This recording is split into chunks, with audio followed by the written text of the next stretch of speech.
This is how we made our egg chair up to where we are now. Just before anybody starts this thing, it takes blooming ages to cut all the wood out and it's a bit boring. But when you start putting it together, it makes it all worthwhile. First of all, we got some sheets of ply. I managed to get some from work, which are old packing cases. Wasn't particularly good quality, and now I wish I'd have used some nice stuff. But at the time, that's all we had, so that's what we used.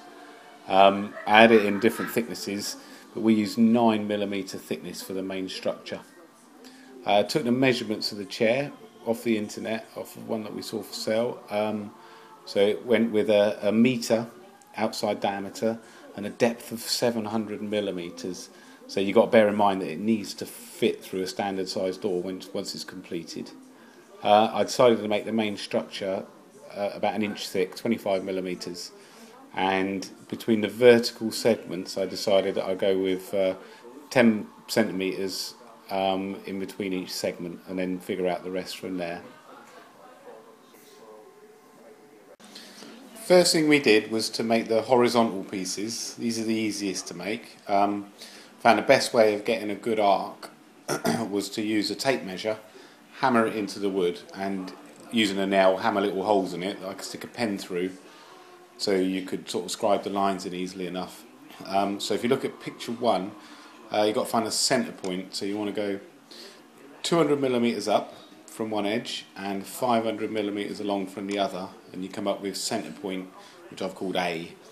And then from that point, made another hole in the tape measure, 50 centimetres away from it, 500mm, and then drew a big arc all the way around from the edge of the wood back to the edge of the wood again. Then did the same thing again, made a hole in the tape measure, 25mm less, drew an arc inside that arc, and so on and so forth. And so if you look at the picture, it ended up on the piece of wood with all of the arcs B, C, D, E, F, G, H, I, J and K. So we needed 10 of them all together. Bear in mind, that's just from going from the centre line upwards. You also need to do exactly the same thing again, going from the centre line downwards, although you don't need 2 B's, because B is the biggest bit. So you end up with 1 number B and 2 of all the rest of them. I managed to do this all out of 1 piece of wood. So the next thing we did was to make a mark where the horizontal pieces would meet the vertical pieces. To make it a little bit easier to see, on picture 2, I've only drawn the horizontal piece B, but all the rest will be there because you haven't cut them out yet.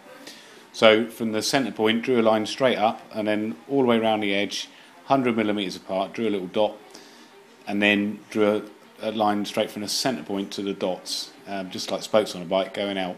This picture's not to scale, it doesn't look exactly perfect, but you get an idea. Where it came down to the end, to the edges, the last one actually went down to about 70mm because there wasn't enough space for 100. So this is where I made one of the mistakes. I measured both of my pieces first and made all of the markings before I cut any of them out. And then when I went to build it, I found that some of my measurements were ever so slightly out. What I would recommend is you measure one, you draw one, measure it all out, and then cut it out.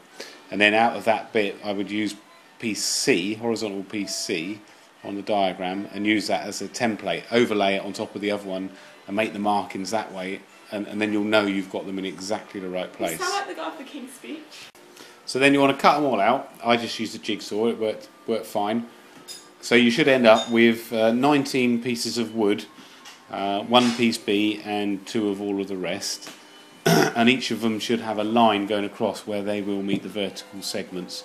So where the line is, you want to cut a notch in the wood.